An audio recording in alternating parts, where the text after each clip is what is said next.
Bien, nous continuons. Modifier la réclamation. Donc, rappelez-vous, pour la date, c'est la date du récap. Donc, voilà. Maintenant, remboursement des actes. Donc, on va mettre la date de l'acte. 7 mars, type d'acte. On va mettre, donc, peut-être il y a eu une consultation d'urgence, par exemple. Donc, consultation cardio, par exemple, cardio, prix unitaire et ajouter.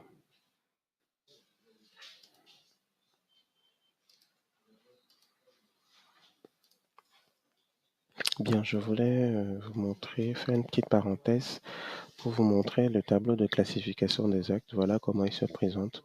Donc, pour tout acte que vous voulez entrer, donc vous voulez entrer la facturation, si vous ne savez pas à quelle famille il appartient, vous vous référez à ce tableau-là, d'accord? Et avant donc de pouvoir faire la saisie. Donc, ici, par exemple, en hospitalisation. Par exemple, là, frais de séjour, par exemple, c'est tout ce qui est chambre, frais de chambre. Donc, et tout le reste, donc soins médicaux, vous avez soins médicaux, soins infirmiers, prescriptions médicamenteuses, etc., etc. Donc, on revient à notre facture. Donc, date de l'acte, rappelez-vous toujours. On commence toujours par là, date de l'acte. Ici, on va mettre par exemple frais de séjour. Voilà. Donc, chambre par exemple, si vous voulez. Prix unitaire, peut-être c'est 15 000. Quantité 3, on ajoute.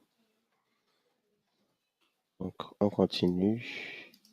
Si on va ajouter par exemple soins infirmiers, par exemple, soins infirmiers en hospitalisation.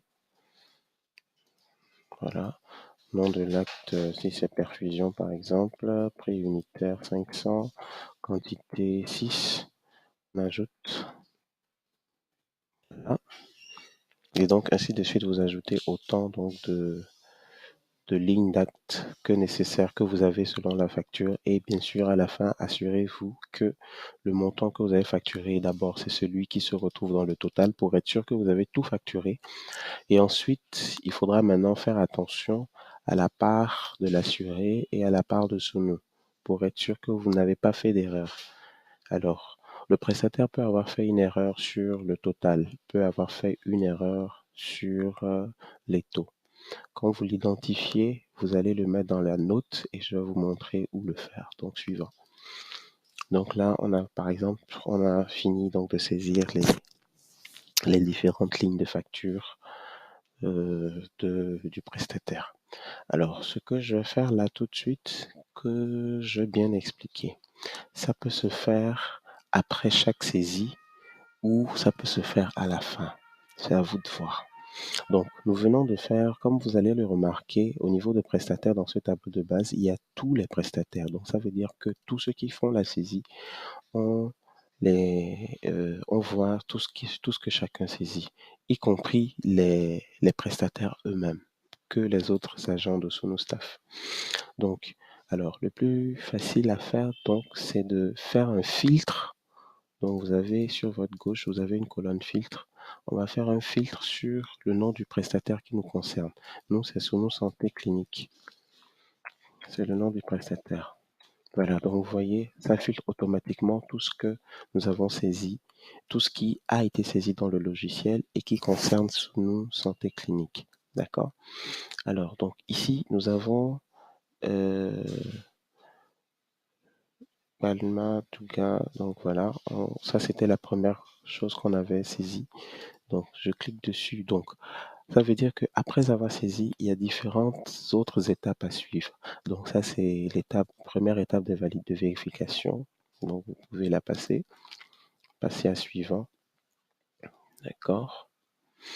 Alors quand vous passez à suivant, en fonction de la vitesse de connexion, donc il ira plus ou moins vite donc, sur les autres étapes. Donc, demande d'approbation, premier niveau.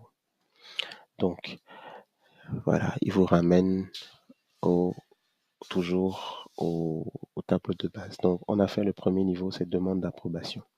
Vous revenez prendre encore la même demande.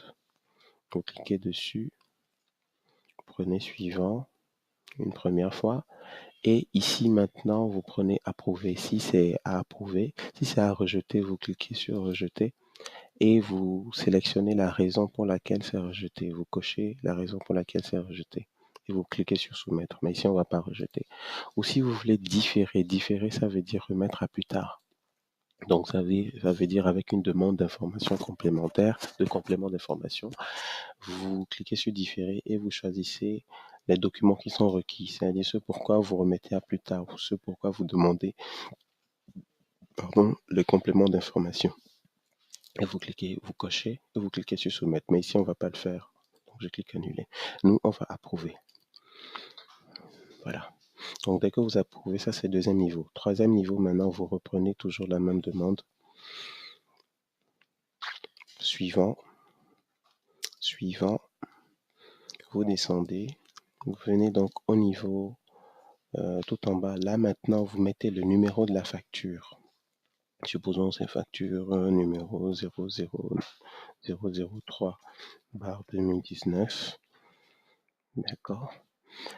Avec le numéro de chèque, le numéro de paiement qui est prévu. Si c'est un numéro de chèque, vous mettez aussi le numéro de chèque. Supposons c'est 660000. D'accord. Donc, et vous mettez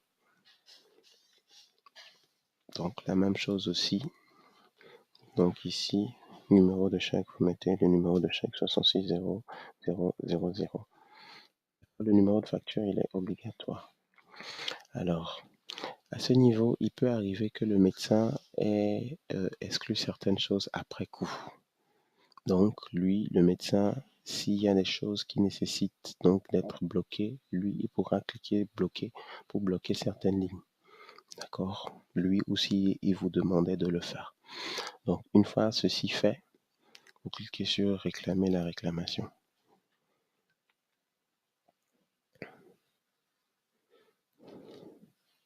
Voilà. Donc, après avoir cliqué sur réclamer la réclamation, vous attendez. Voilà. Et c'est fini. Vous allez remarquer que la colonne règlement comporte maintenant le numéro, le montant réglé et le numéro de la facture également qui apparaît. On va faire la même chose pour le deuxième. Donc, c'était celui-ci. On clique dessus. Donc, les trois niveaux, rappelez-vous. Premier niveau, donc, on fait juste la demande d'approbation. Voilà. Deuxième niveau. Alors, ce pourquoi ça revient sans cesse au tableau de base, c'est que il était initialement prévu que les niveaux de validation soient faits par des personnes différentes. Donc, on a fait pour demande d'approbation au premier niveau. Deuxième niveau, on approuve.